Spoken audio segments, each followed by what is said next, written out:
ഓം ശരവണഭവ. നമസ്കാരം. കദംബം പ്രേക്ഷകർ ഏവർക്കും സ്വാഗതം.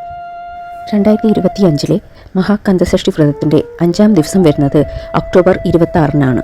മഹാകന്തസഷ്ടി വ്രതത്തിൻ്റെ 5-ാം ദിവസമായ ഇന്ന് നമ്മൾ വീട്ടിൽ വേലുണ്ടെങ്കിൽ വേലിന് പ്രത്യേകമായി അഭിഷേകം ചെയ്യേണ്ടതാണ്. അഥവാ വേൽ വീട്ടിലില്ല എങ്കിൽ മുരുകൻ്റെ ചിത്രത്തിൽ അല്ലെങ്കിൽ പടത്തിൽ വേലുണ്ടാവുമല്ലോ, അതിന് പൊട്ടുതൊട്ട് നമ്മൾ ഇന്ന് പൂജിക്കേണ്ടതാണ്. കാരണം കന്തസഷ്ടിയുടെ 5-ാം ദിവസം മുരുകൻ്റെ അമ്മയായ പാർവതി സൂര്യനെ വധിക്കുവാനായി വേൽ നൽകിയ ദിവസമാണ്. ഇന്ന് ഷട്കോണ കോലമിട്ട് അതിന് മുകളിൽ 5 നെയ്ദീപം തെളിയിക്കണം.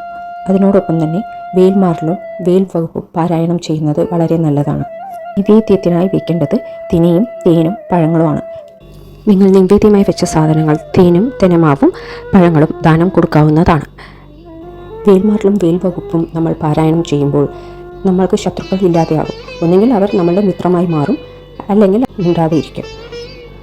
വേൽമാറൽ, വേൽ വകുപ്പ് എന്നിവ പാരായണം ചെയ്യുക.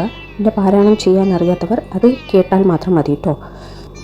ഏവർക്കും നല്ലത് വരട്ടെ എന്ന് പ്രാർത്ഥിച്ചുകൊണ്ട് നിർത്തുന്നു. നന്ദി, നമസ്കാരം.